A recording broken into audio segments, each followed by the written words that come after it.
Assalamualaikum guys. Yes. Ini pupuk apa nih Pak Doni? Mahkota Pertalite.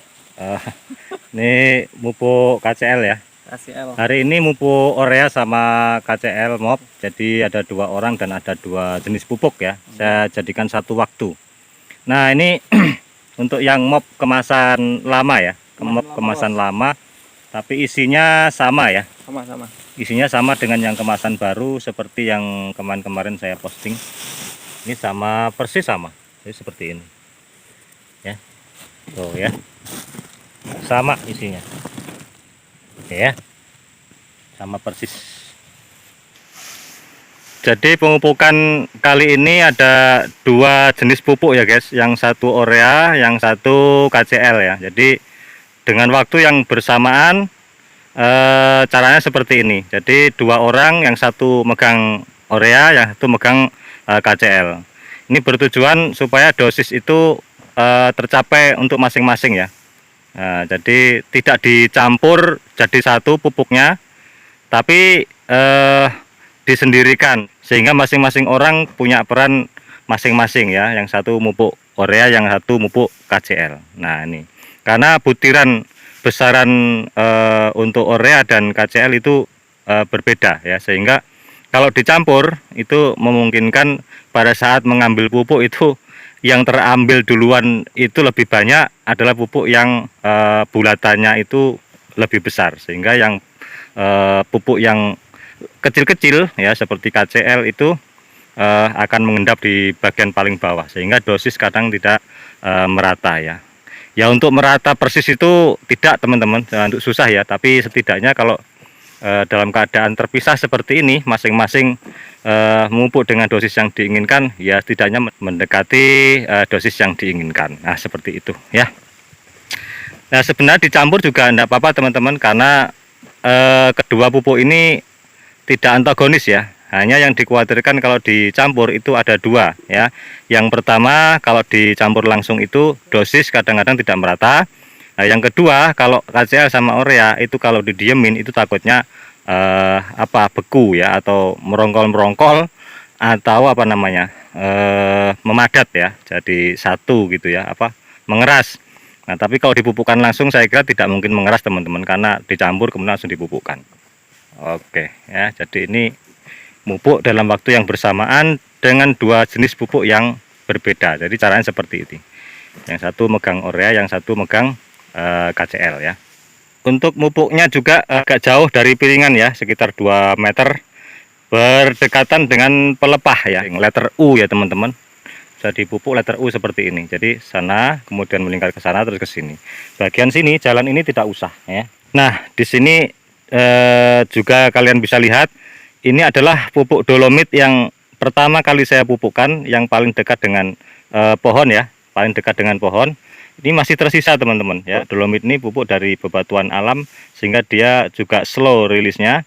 Begitu juga dengan fosfat ya, itu juga slow rilisnya pupuk-pupuk dasar ini.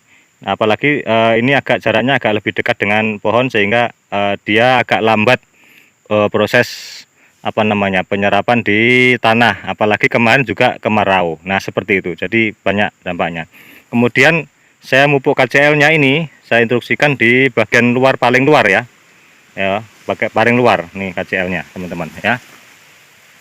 Oke, di jarak yang 2 meter ya, 2 meter bahkan lebih ya. Jangan sampai berdekatan dengan dolomit ya. Nah kalau ini antagonis teman-teman, antara KCL dengan dolomit itu antagonis, jangan disatukan. Kalau misalkan di sini itu dolomitnya, KCL jangan ditaruh di sini ya, ditempatkan di tempat lain yang berjauhan. Nah kalau KCL dengan urea tidak ada masalah teman-teman ya, dijadikan satu tempat juga tidak ada masalah, dia tidak antagonis. Nah contohnya ini KCL ya, kemudian ini urea ya.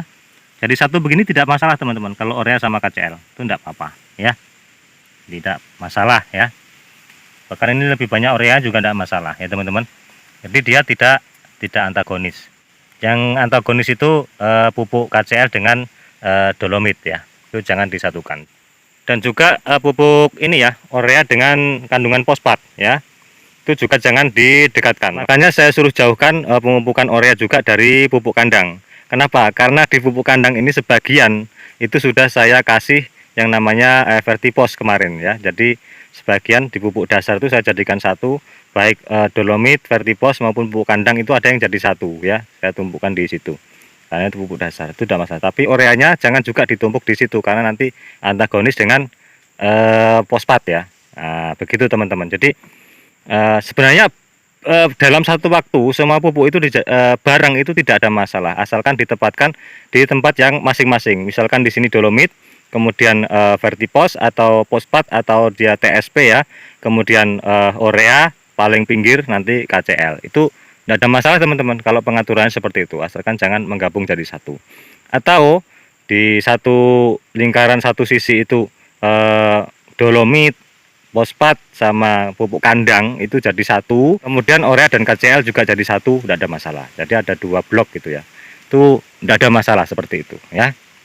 Jadi strategi-strategi pemupukan itu penting untuk diketahui agar memudahkan kita ke depannya tidak salah dalam memupuk ya teman-teman. Nah jadi itu penting buat kita ketahui. Nah itu ya.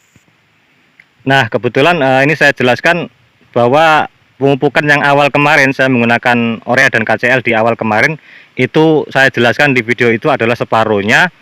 Nah ini yang pemupukan sekarang ini adalah tambahan separuhnya dosis yang awal kemarin sehingga cukup untuk semester ini terpenuhi dosisnya teman-teman. Nah gitu ya, ini hampir 1 bulan ya saya pupuk lagi ini sudah ya, karena dapat hujan kembali 3 hari berturut-turut lumayan teman-teman dapat hujan ya. Ini buahnya masih bagus meskipun masih kemarau teman-teman ya. Kemarin ini baru ada dapat hujan yang 3 hari yang lalu ya, dapat hujan kembali maksudnya ya, setelah sekian lama tidak hujan. Ini masih bagus buahnya ya, maksudnya ya walaupun kemarin kemarau melanda tapi buahnya cukup bagus, masih menghasilkan lumayan lah teman-teman ya.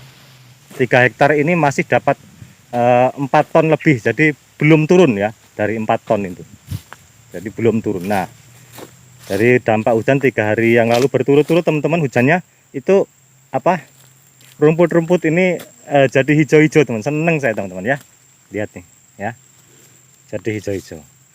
Jadi orang nggak suka gulma, saya malah suka teman-teman. Jadi gulmanya ini hijau-hijau seperti ini menyenangkan sekali ya. Tuh ya, ini saya biarkan luas begini. Kemarin sudah mulai menguning-menguning teman-teman sebelum dapat hujan ini, dan sekarang wah subur lagi.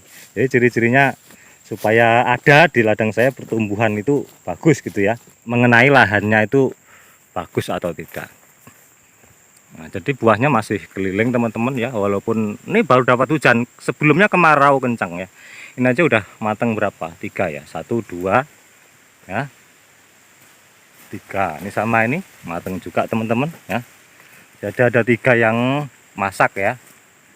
Tuh ya, ini agak-agak mangkal.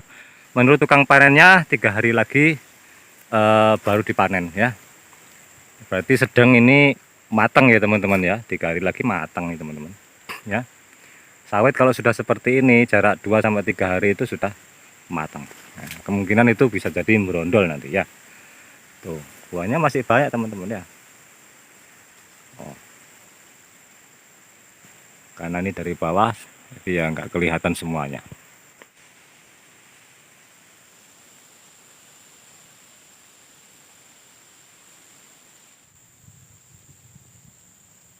Just boy, mantap.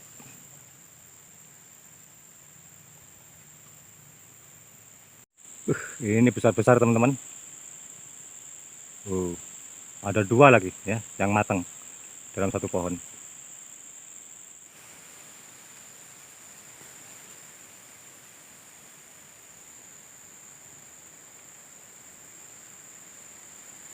Matang-matang.